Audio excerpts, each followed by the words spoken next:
Assalamualaikum warahmatullahi wabarakatuh. Bertemu lagi dengan saya Hanum Nazakia Bahasya di podcastnya Semansa Banyusari. Dengan warna yang baru dan kebetulan kepala sekolahnya juga baru nih teman-teman. Boleh diperkenalkan dulu Ibu? Assalamualaikum warahmatullahi wabarakatuh. Waalaikumsalam. Perkenalkan, Ibu Ani Sofiani. Di sini sebagai kepala sekolah baru beberapa minggu ya, masih bisa dihitung dengan jari. Ada beberapa hal yang sangat menginspirasi tentunya ya dengan adanya podcast ini. Kita punya program baru yaitu Solusi.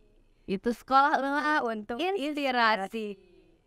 Dan hari ini ada kedatangan tamu yang sangat Spesial ya Bu ya, sama yang Cikampek ya Bu ya. Ada Ibu Nonoy.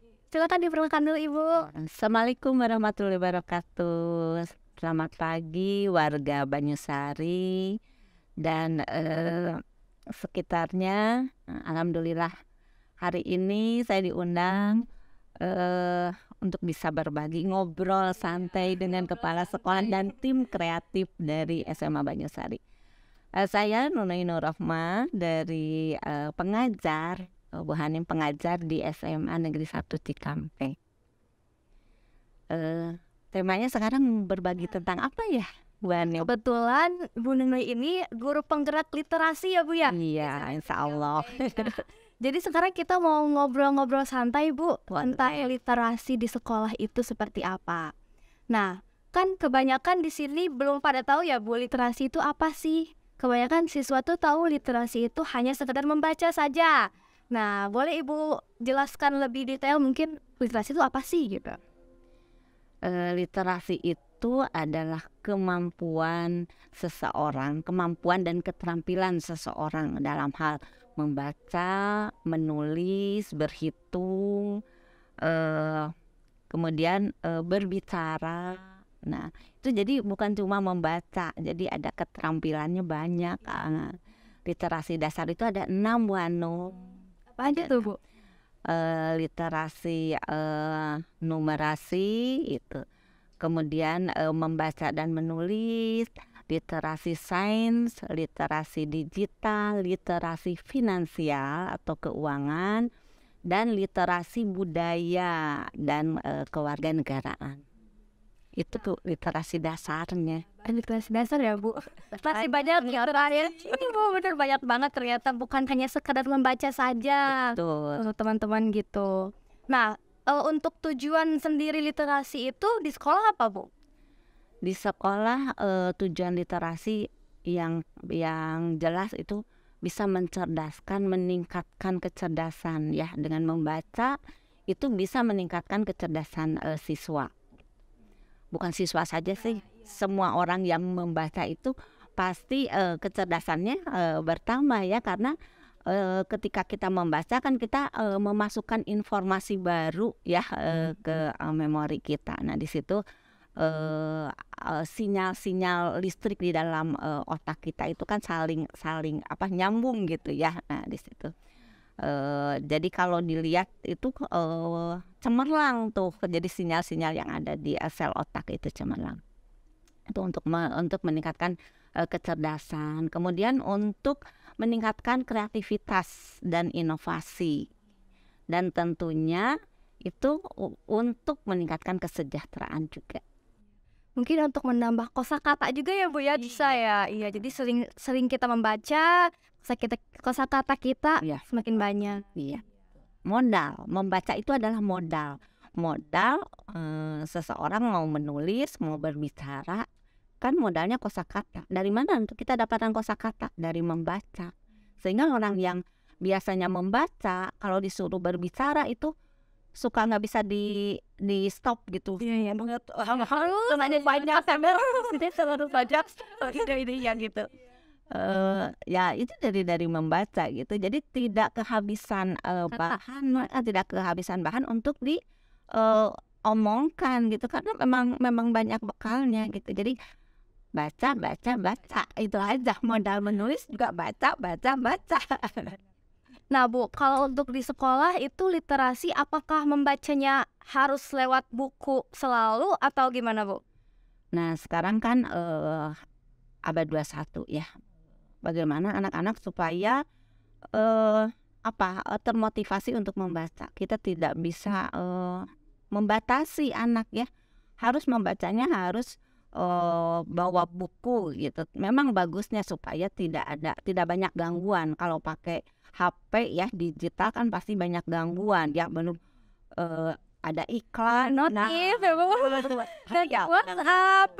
ada iklan kan, kemudian jadi otak kita juga terdistrak lah ya, jadi terganggu terus gitu. Memang bagusnya kita punya buku gitu, tapi kita untuk sekedar mengisi waktu, kita nggak usah harus karena nggak ada buku kita nggak membaca kan ya. Bisa kan sekarang banyak aplikasi-aplikasi di Android ya. Oke Bu ya. Iya banyak. Nah, kalau literasi untuk siswa itu apa aja sih Bu? Literasi untuk siswa, kalau siswa PAUD ya, atau TK itu kan mewarnai, itu dia termasuk termasuk literasi. Iya. Kemudian kalau di balita misalnya ya, orang tuanya membacakan dongeng, itu pembelajaran literasi. Iya gitu, bercerita, membacakan dongeng itu literasi. Kemudian kalau tingkat dasar itu ya membaca, menulis ya, menulis disesuaikan dengan usia, berarti ya itu udah literasi. Berhitung itu udah literasi. Kalau tingkat SMA misalnya sudah bukan membaca lagi, membacanya harus sudah produktif, misalnya membaca dan mereview buku ya, membuat resume gitu. Kemudian menulis nanti menerbitkan buku. Bisa sampai menerbitkan ya Bu ya? Itu kumpulan dari review-review siswa. Iya, yang literasi. Iya, misalnya sekolah itu ada pembiasaan ya. Sekarang kan rata-rata pembiasaan di sekolah itu 15 menit sebelum jam pertama itu. Nah, itu kita jangan terus saja pembiasaan ya. Pembiasaan itu cukup awal saja, misalnya 3 bulan. Nah, setelah pembiasaan nanti produknya setelah 3 bulan itu ada tagihan. Apa misalnya setelah siswa membaca, mereview buku.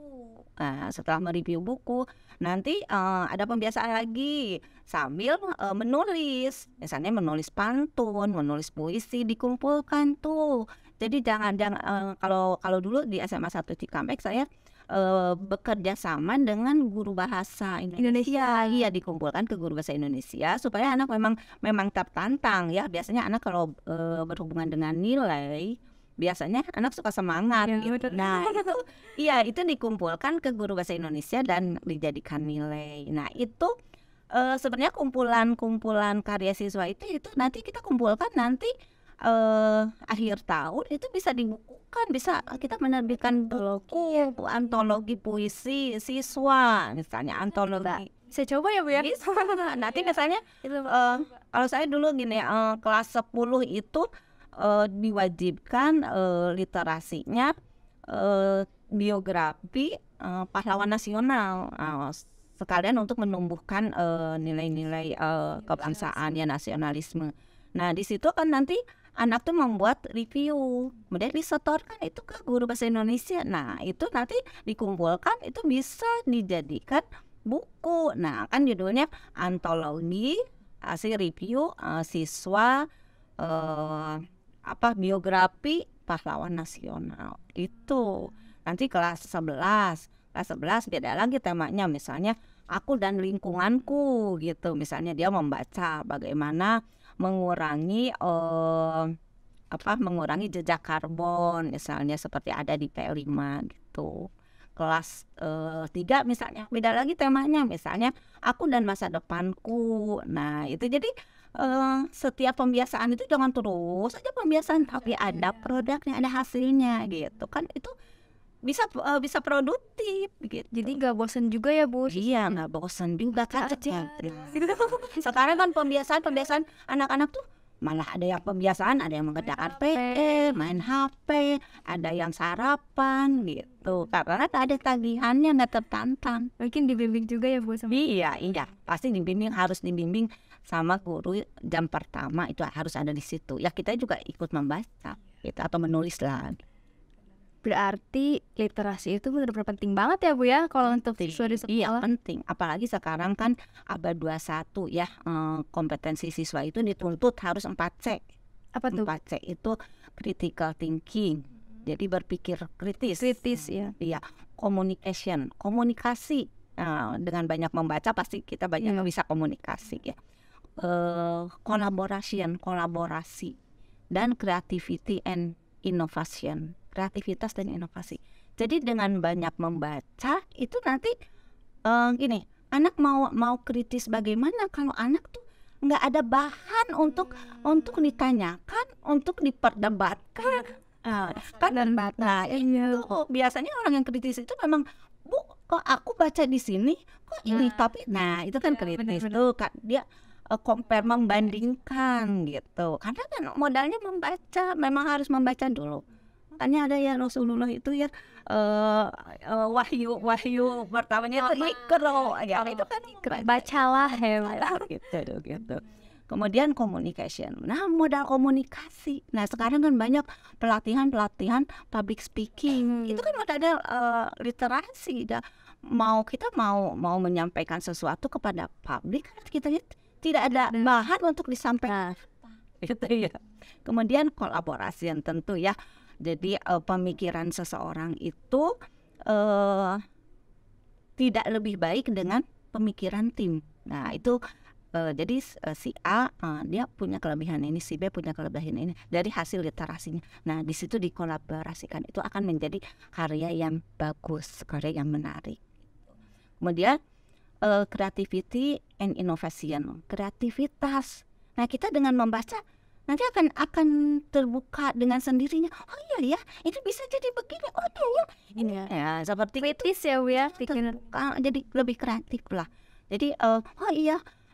Nah dari hasil membaca itu biasanya yang bagus itu kita ATM-kan, amati, tiru, modifikasi. Itu kreativitas itu Sangat penting ternyata tuh literasi. makanya ya sekarang kan bukan cuma kognitif ya, bukan cuma pengetahuan, tapi itu skill itu gitu yang 4C, kompetensi siswa. Tuh teman-teman, kalau misalkan pembiasaan membaca benar tuh ya. Nah Bu, kan generasi muda zaman sekarang nih ya, terutama untuk siswa tuh jarang sekali, sulit untuk membaca mungkin ya. Banyaknya tuh scroll TikTok lah Bu. Nah gimana tuh ya, minat ya Bu ya? Iya betul. Gimana Bu, tips atau upaya-upaya untuk menumbuhkan minat dari siswa terhadap literasi supaya semakin meningkat, bukan hanya pembiasaan saja. Pembiasaan di sini juga sudah dilakukan. Nah mungkin dari Bu Nunuy ada tips dan untuk mengupayakan minat terhadap literasi dari siswa. Sekarang kan anak SMA sekarang ya itu adalah generasi Z ya. Generasi Z itu adalah natif digital. Jadi kita tidak bisa memaksakan anak itu nggak boleh main HP, nggak bisa memaksakan itu karena natif digital ketika lahir juga dia udah ada dunia digital gitu. Jadi dia udah mengenal kan sekarang anak kecil juga udah mengenal HP ya, lihat YouTube gitu. Jadi tidak bisa, itu adalah mereka akan marah kalau dijauhkan. Jadi ya kita upayakan anak sekarang tuh kan interaksinya banyak, lebih 80% itu di digital ya, di media sosial. Nah kita edukasi, kita kasih gerakan, misalnya nih ya, guru misalnya tugasnya nanti misalnya tugasnya nggak usah yang rumit-rumit, silahkan sesuai dengan kemampuan kalian. Misalnya boleh menampilkan wajah bercerita, boleh hanya PPT kemudian diisi suara. Nah nanti tugasnya diupload ke IG masing-masing. TikTok juga bisa mungkin ya. Bisa Scroll TikToknya sambil upload. memanfaatkan hobinya dia di situ sambil belajar gitu, bermain sambil belajar gitu. Jadi jangan ada sekat gitu ya antara mereka dengan dunia digital gitu. Ya itu, jadi itu juga kan mengurangi konten-konten yang kurang baik ya, yang lewat di timeline kita gitu kan. Dengan banyaknya siswa upload pembelajaran kita, meskipun ya cuma 2 menit ya, cuma 1 menit, tapi kan itu mengurangi juga. Dan itu juga teman-temannya yang tidak punya tugas itu, yang misalnya ada di sekolah lain juga, dia akan tertarik gitu ya. Ya kita memanfaatkan itu. Nah, kalau saya ke anak-anak ini, boleh kamu main TikTok, tapi kamu bisa belajar di situ. Misalnya kamu suka dengan masak, ya kamu follow akun masakan yang menurut kamu apa. Nah, jadi setiap ketika buka media sosial yang ada itu tentang kayak masak apa, nah itu kan pembelajaran juga. Jadi sebenarnya bagaimana kita memperlakukan media sosial itu dengan bijak, dan kita menggiring anak ya ke situ, jangan disekat-sekat, nggak bisa kan. Menarik ya Bu ya. Menarik sebenarnya. Jadi anak itu untuk literasi itu ya dibawa ke luas ya, ke zamannya. Nah, Seperti kata Ki Hajar iya, ya. betul. Sekarang itu kan kurikulum merdeka. Tuh. Jadi memang ya anak itu sukanya apa? Misalnya mereka tidak pede menampilkan muka, ya dia lebih mau menampilkan suara, silakan. Atau anak cuma mau memperlihatkan hasil desainnya, apa-apa. Nah di sini guru itu harus literat. Guru harus literat. Jadi jangan memaksakan anak literat itu. Apa yang kita baca itu ya kita implementasikan dalam kehidupan sehari-hari, dalam pembelajaran. Jadi ada kolaborasi antara guru dan siswa juga ya Bu ya. Iya, guru sekarang tuh memang harus istilahnya harus guru gaul ya. Memang kita kan ini kerjaan kita ya. Jadi kita memang harus terjun, harus masuk ke dunia anak. Bukan sok-sokan pengen narsis gitu ya. Jadi lebih ke pergunakan sosial media ini untuk edukatif juga ya. Iya. Juga bermedsos itu harus menggunakannya secara bijak. Untuk siswa. Cakep. Nah, mungkin cukup sampai di sini saja Bu podcast kali ini. Buat teman-teman, jangan lupa subscribe channel YouTube-nya Semansa Banyusari dan tonton video-video sebelumnya. Saya Hanum Nazakia Bahasya pamit undur diri. Wassalamualaikum warahmatullahi wabarakatuh. Waalaikumsalam.